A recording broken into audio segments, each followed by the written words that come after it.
बदल बगोर में एको बाटे सामरा एगो बदल बगोर में सुना ना छौरी भइल अनहरिया में आ छावड़ा आधा अंजोर में छौरी भइल अनहरिया में आ छावड़ा आधा अंजोर में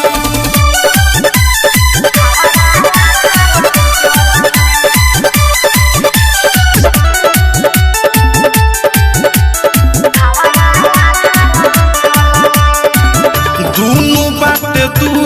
रंग के भइल बा शंका होखे के बेरी हम त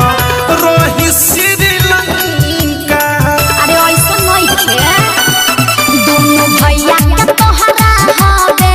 हम साच कहतानी जब से शादी भइल तब से हम ससुरे रहतानी खइले बारू गरबर का तो देहन रकोर में खइले बारू गरबर का तो देहन रकोर में सुना ना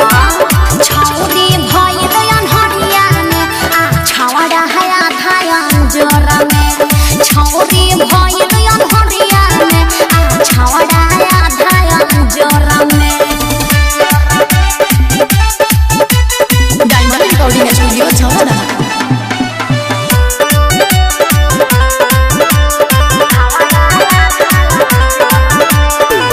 नहीं हरे के भौजी तू तो बड़ी बारू चालू देह होला भारी तब कुछो कुछो खालू जाए भौजी सुधर प्रेमी अवध सजादा न बोलो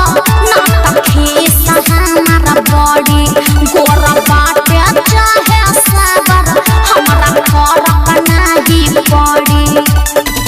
राइटर थारू अनुराग रहले इंदौर में राइटर थारू बदसा रहले इंदौर में सुना ना छौरी भइल अनहरिया में आ छावड़ा आधा अंजोर में छौरी भइल अनहरिया में आ छावड़ा आधा अंजोर में कहतानी भौजी त सुनल न लइका तोहरा लंबा के दू गो लइका एगो बाटे सामरा एगो बदल बगोर में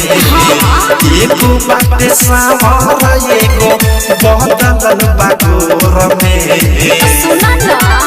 छौरी भइल अनहरिया में आ छावड़ा आधा अंजोर में छौरी भइल अनहरिया में आ छावड़ा आधा अंजोर में बुझला मन के मोइल हटा लो। आरसीएम म्यूजिक न्यू ऐप अभी डाउनलोड कीजिए हमारे गूगल प्ले स्टोर से और पाए भोजपुरी लोकगीतों का एक से बढ़कर एक ऑडियो वीडियो सॉन्ग बिल्कुल मुफ्त।